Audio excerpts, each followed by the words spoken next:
Abend. Ich hoffe, du hattest heute einen guten Tag. Danke, dass du mir 5 Minuten deiner kostbaren Zeit schenkst. Heute geht es um die Korrektur unserer Ziele. Es gibt ein indianisches Sprichwort, das heißt, wenn du merkst, dass dein Pferd tot ist, dann steig ab. Es nützt nichts, dass du es weiter mit Essen versorgst, dass du es streichelst und ermutigst. Das Pferd ist tot. Hier geht es darum, irreale Lebensziele zu erkennen und abzulegen. Wenn du mit 60 noch Astronaut werden willst, dann ist das irreal. Wenn du ein Ziel verfolgst, das nicht erreichbar ist, dann wirst du deine kostbare Zeit verschwenden. Was ist Gottes Plan? Wie möchte er dich führen? Wie kannst du erkennen, was sein Plan ist? Nun, oft führt uns der Herr auf ganz natürliche Weise. Er nutzt unsere Gaben und stärkt sie.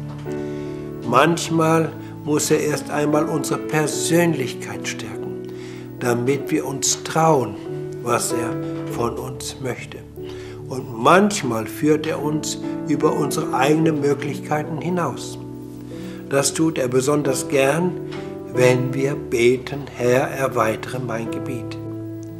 Ich habe dieses Gebet zusammen mit meiner Frau über viele Jahre gebetet. Und der Herr machte unser Gebiet immer etwas weiter. Also lebe nicht im Rahmen deiner Möglichkeiten. Stoppe falsche Lebensziele, damit genügend Zeit bleibt, auf Gottes Wegen zu gehen. Achte auf die Türen, die sich gerade vor dir öffnen. Es könnten Türen sein, die der Herr aufgemacht hat. Und nun erwartet er, dass du da durchgehst. Ich habe 18 Jahre lang unter Depressionen gelitten und versucht, mein Leben ein Ende zu setzen.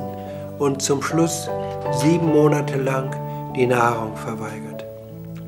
In meiner Verzweiflung schrie ich: Gott, wenn es dich gibt, dann heile mich, sonst werde ich sterben.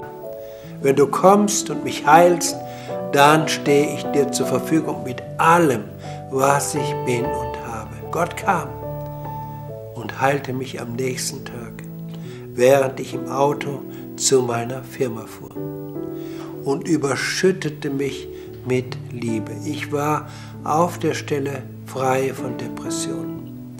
Dann erinnerte er mich daran, was ich ihm versprochen hatte. So begann mein neues Leben. Inspiriert durch die Liebe Gottes war ich bereit, ein neues Leben zu beginnen. Und das fängt mit einem neuen Denken an. Wenn dein Pferd tot ist, dann versuche es nicht wieder zum Leben zu bringen. Hier müssen alte, irreale Lebensziele aufgegeben werden, damit der Herr wieder unsere Aufmerksamkeit bekommt. Nun, wenn ich etwas genau weiß, dann ist es die Gewissheit, dass der Herr einen guten Plan mit dir hat und jetzt deine Aufmerksamkeit sucht. Bist du bereit?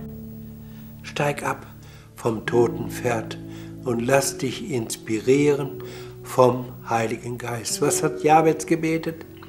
Ich lese aus Hoffnung für alle.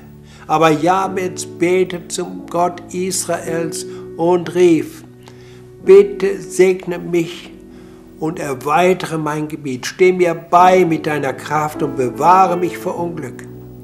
Kein Leid möge mich treffen.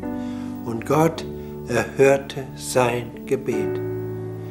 Fang heute damit an, so zu beten. Der Herr wird darauf reagieren.